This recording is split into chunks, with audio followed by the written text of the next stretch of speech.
ভাই এটাকেই বলে স্টারডম। এক ঝলক পাওয়ার জন্য মানুষ কীরকম করতেছে ভাই তোমরা দেখতে পাচ্ছ। ফার্স্টে যে ভিডিওটা তোমরা দেখতে পারলে এটাকেই বলে ভাই একটা স্টারডম, একটা স্টারের পাওয়ার।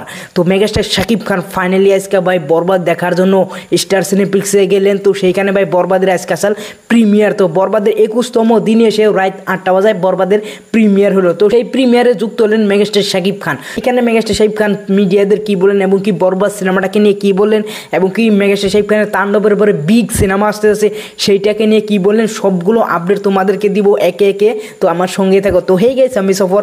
তো finally megastar Shakib Khan stardom কাকে বলে সেটা ভাই দেখিয়ে দিল। তুফানের বেলায় দেখছিল ভাই, তুফানের থেকেও এখন ডাবল ক্রেজ, ডাবল মিডিয়া এবং কি ডাবল মানুষ ভাই এখন আসতেছে। মেগাস্টার শাকিব খান লিফটের দিকে নামছে, নামার পরে যেখানে সাক্ষাৎকার নেবেন, যেখানে ইন্টারভিউ দিবেন, সেইখানে আসতে আসতে ভাই মেগাস্টার শাকিব খানের ভাই কমসে কম 15 থেকে 20 মিনিট লেগেছে। কিন্তু ভাই ওইখান থেকে আসা মাত্র 30 সেকেন্ডের ব্যাপার। তো সেইখান থেকে আসতে ভাই এতটা টাইম লেগেছে কারণ পাবলিক ভাই, পাবলিকদের যেটা ভিড় ছিল মেগাস্টার শাকিব খানের আশপাশ দিয়ে মেগাস্টার শাকিব খানের এক ঝলক নেওয়ার জন্য ভাই এটা অবিশ্বাস্য।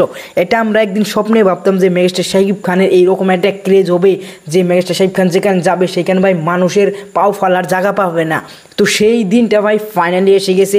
সেই দিনটা ভাই এখন আমরা দেখতে পারছি। ওভারঅল মেগাস্টার শাকিব খান বরবাদের প্রিমিয়ার দেখতে এসেছেন। বরবাদ নিয়ে অনেক প্রশ্নই করলেন যে এখানে মেগাস্টার শাকিব খান বললেন যে বরবাদের রুমিতে আমি একটা ভিডিও দেখতে পেলাম, সেই ভিডিও আমাকে কেউ শেয়ার করছে, সেটা আমি বাসি মধুমিতা সিনেমা হল হবে বা সাভার অডিটোরিয়াম সিনেমা হল হবে।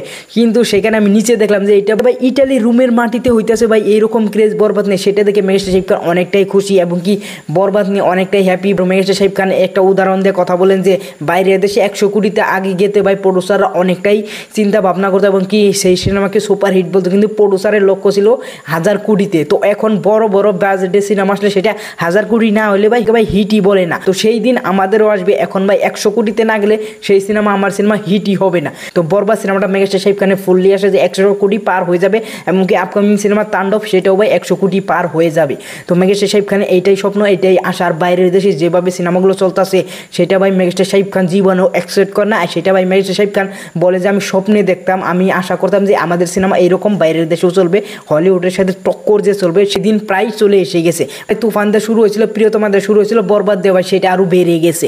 তো ওভারঅল মেগাস্টার শাকিব খান অনেকটাই হ্যাপি। আর মেগাস্টার শাকিব খান একটা ঘোষণা করছে যে সেম প্রডিউসার শানের একটা সুমি ম্যাডাম এবং কি সেম ডিরেক্টর মেহেদী হাসান হৃদয় ভাইয়া বড় একটা বিগ বাজেটের সিনেমা অ্যারেঞ্জমেন্ট করতেছে। সেটা সেই সিনেমার উপলক্ষে বরবাদ ভাই একটুখানি তোমরা ভাবতে পারো সেই সিনেমা কত বড় অ্যারেঞ্জমেন্টে হতে যাচ্ছে। তো ওভারঅল মেগাস্টার শাকিব খান প্রচুর হ্যাপি বরবাদকে নিয়ে এবং কি বরবাদ দেখতে এসে কি মেগাস্টার শাকিব খান দেখলো যে কীরকম ক্রেজ সেই বিষয় নিয়ে মেগাস্টার শাকিব খান অনেকটাই হ্যাপি এবং কি মেগাস্টার শাকিব খান এখন বরবাদ দেখতেছে। ওভারঅল বরবাদ নিয়ে মেগাস্টার শাকিব খান অনেকটাই হ্যাপি, আমরাও হ্যাপি এবং কি সারা বাংলাদেশের মানুষ ভাই হ্যাপি। ওভারঅল আমার এই আপডেট নিয়ে তোমাদের কি মতামত সেটা অবশ্যই বলে যাবার। চ্যানেলটা সাবস্ক্রাইব করবে। Thanks for watching, by.